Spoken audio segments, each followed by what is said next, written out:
wabarakatuh. Semangat pagi siswa-siswi sekalian.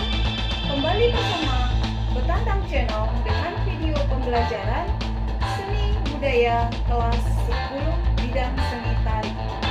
Kali ini kita akan membahas tentang KD 3.1, yaitu memahami konsep, teknik, dan prosedur tari tradisi dengan submateri konsep tari tradisi.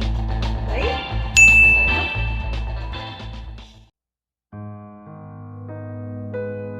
sebagaimana yang telah kita simpulkan pada pertemuan sebelumnya, bahwa sebuah karya seni merupakan ide, gagasan seseorang yang diwujudkan dalam bentuk karya dan dapat dinikmati oleh orang lain. Salah satunya adalah seni tari. Ada banyak pendapat tentang pengertian dari sebuah tari. Salah satunya adalah Kori Hartong. Tokoh ini sangat terkenal sebagai seorang penari, guru tari, sekaligus koreografer. Nah, menurut beliau bahwa tari itu adalah gerak-gerak yang diberi bentuk dan ritmis dari badan di dalam ruang. Ada dua jenis gerak di dalam tarian. Itu gerak maknawi, yaitu gerak yang memiliki arti atau filosofi. Yang kedua adalah gerak murni. Gerak murni adalah gerak yang hanya sekedar mementingkan nilai estetis atau nilai keindahan. Unsur yang kedua adalah tema. Tema sebuah tarian bisa saja berbentuk erotis, bisa mimetis, bisa heroik, ataupun dramatik. Para siswa-siswi sekalian, unsur yang ketiga adalah musik iringan. Musik yang berasal dari dalam tubuh penari biasa kita sebut dengan musik internal. Misal, tepuk tangan, jentik jari, hentak kaki, dan lain-lain yang sering kita temukan pada tarian saman misalnya. Sedangkan musik eksternal adalah musik yang berasal dari luar tubuh penari.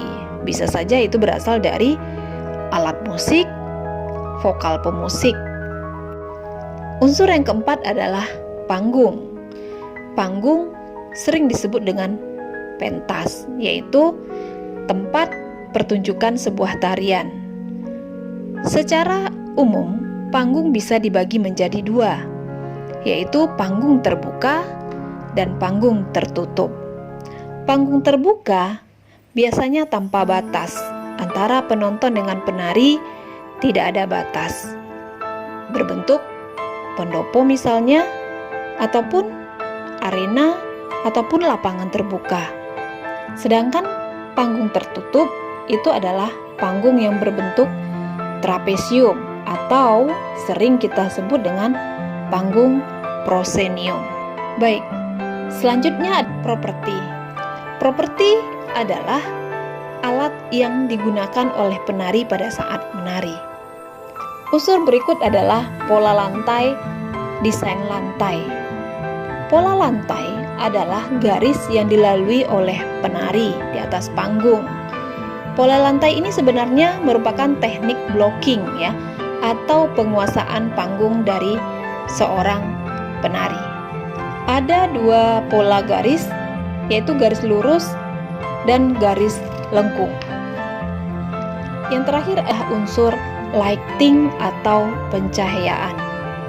Bahwa lighting itu berfungsi sebagai salah satunya menerangi area panggung supaya objek yang terdapat di dalam panggung itu terlihat lebih jelas, mewarnai area panggung, memberikan kesan dramatik sebagai tanda penggantian scene, adegan di atas panggung, atau sebagai tanda konser dimulai. Oke anak-anak, siswa-siswi sekalian, silakan dicermati unsur-unsur tari yang ada di dalam sebuah pertunjukan tari. Kita masuk kepada fungsi tari dalam kehidupan masyarakat. Fungsi tari dapat dibagi menjadi dua, yaitu fungsi primer dan fungsi sekunder. Fungsi primer ada 3, upacara, hiburan, dan pertunjukan.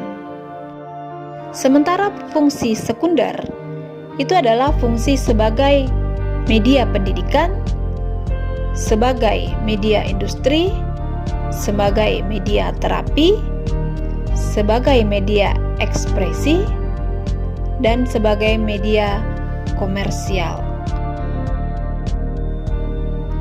Konsep adalah suatu representasi abstrak dan umum tentang sesuatu yang bertujuan menjelaskan suatu benda, gagasan, ataupun peristiwa. Siswa-siswi sekalian, unsur konsep di dalam sebuah tari. Secara garis besar, konsep memiliki fungsi untuk memberikan gambaran besar atau penjelasan mengenai sesuatu. Adapun fungsi dari konsep adalah 1. Fungsi kognitif, yaitu kemampuan manusia untuk berpikir optimal sepanjang hidupnya. Yang kedua adalah fungsi evaluatif. Dalam membuat konsep, terdapat proses evaluatif, yaitu proses yang dilakukan manusia dalam menentukan nilai suatu hal. Yang ketiga adalah fungsi operasional. Dalam proses pelaksanaan dibutuhkan suatu dasar yang kuat untuk melakukannya. Dengan adanya konsep, maka proses operasional menjadi lebih efektif dan efisien. Yang terakhir adalah fungsi komunikasi. Di dalam konsep terdapat proses komunikasi, di mana terdapat penjelasan gagasan, ide atas suatu benda atau suatu peristiwa. Unsur dalam konsep. Di dalam membuat suatu konsep, terdapat beberapa unsur. Yang pertama adalah nama. Yang kedua adalah nilai positif dan nilai negatif. Yang ketiga adalah karakteristik pokok. Yang keempat adalah rentang karakteristik. Unsur yang terakhir adalah karakteristik konsep. Subtema berikut adalah teknik tari tradisi. Di sini kita akan membahas tentang teknik gerak dasar tari tradisi Melayu. Teknik diartikan sebagai kecakapan dalam melakukan gerak-gerik tari, atau bisa juga bermakna sebagai cara dalam melakukan gerak-gerik tari. Adapun gerak yang berkembang di daerah Melayu ada gerak langgam, gerak mainang, dan gerak joget.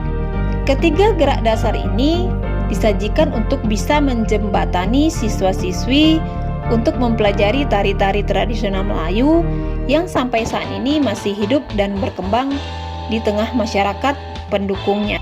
Seperti pada gambar bisa kita lihat teknik dari gerak lenggang, gerak mainang, dan gerak joget.